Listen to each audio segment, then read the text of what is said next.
Okay, so for the final assignment, I decided to use a sexual appeal, and for my sexual appeal, I am going to be selling a perfume and using a perfume ad. And there are many different types of motivational appeals, but I chose the sexual appeal just because in our day and age in our society, the sexual appeal is probably the number one. So why does the sexual appeal work? Well, sex sells. And throughout history, men and women have been seen as sexual objects in order to get a message across or to sell a product. Historically, though, females have been depicted as sexual objects way more than men have.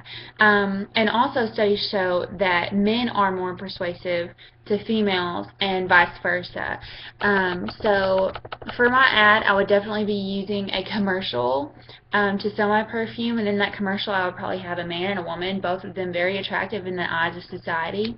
The woman would put the perfume on, and then she would automatically be more attractive to the man who is also in the commercial. This would go with the whole point of a sexual appeal. And a sexual appeal works by using peripheral cues to persuade. And there are two parts that can be used from a sexual appeal. And so the number one, either it will make you believe that you will look, act, or feel sexier if you use the product, or more sexy people will be attracted to you if you use the product.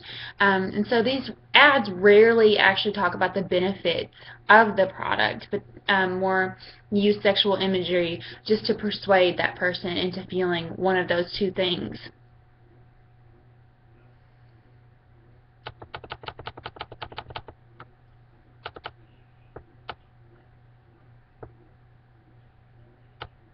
So the whole point of perfume is romance, and romance is just that sexual desire. And so it doesn't necessarily have to be,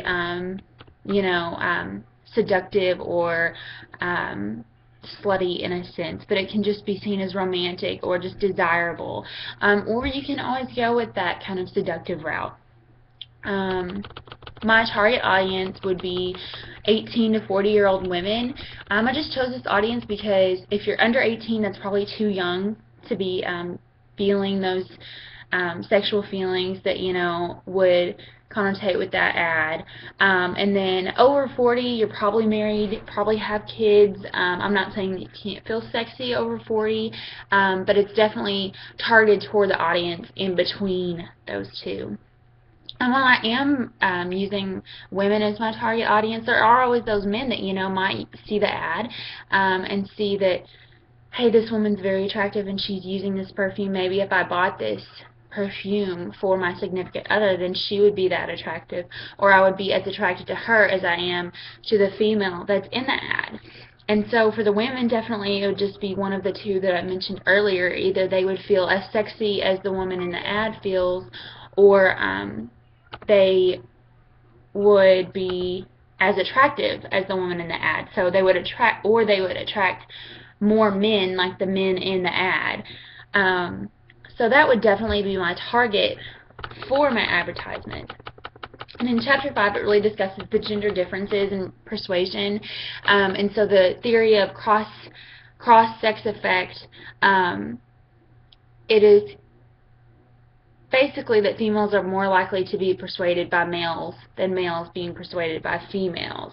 And so it just kind of goes with the whole effect of females are more persuaded by those feelings of love and romance than men are. And so men are going to be more persuaded by the feelings of sex and things like that. And in the romantic aspect of it, the females are definitely going to be more persuaded. Some of the issues with sexual appeals, it definitely can be considered sexist, and so if a woman sees the ad and considers it sexist, then she's not going to want to buy the product because she's going to see the woman in the ad being seen as a sexual object, and so she doesn't want that. And so some of the other ones, too much sex appeal could be considered distraction, and so it would be taking away from the product. And then there's the other side of it where if there's not enough sex appeal, it can be lost in the crowd because there's so many sexual appeals being used in selling products nowadays. And so the last one that I kind of talked about in my paper was how it can be seen as self-objectification. And so if a woman sees this, maybe she'll start comparing herself to the woman in the ad. Maybe she'll get some low self-esteem, negative body images, anything like that that can be considered, a negative connotation.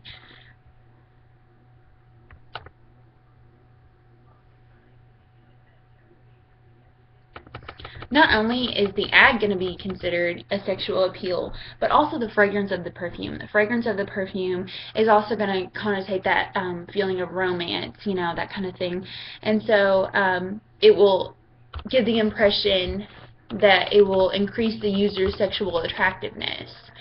And so all of these things are going to add up to a sexual appeal, and I'm sure that everyone has seen a perfume ad, something like that, because, or even on, it doesn't even have to be just a commercial, but a print ad as well. Those perfume ads, they're just sex, because sex sells. It really does. And in today's society, that is going to be probably the biggest thing in advertising, especially just because there's so much of it. And so, if someone is not using enough of it, they're going to get lost in the crowd, like I said earlier in my paper. So it really just depends on how you use it as well, because it can definitely be taken as a negative thing as well. So it's always important to use those appeals carefully and not offend anybody, but also get your product across.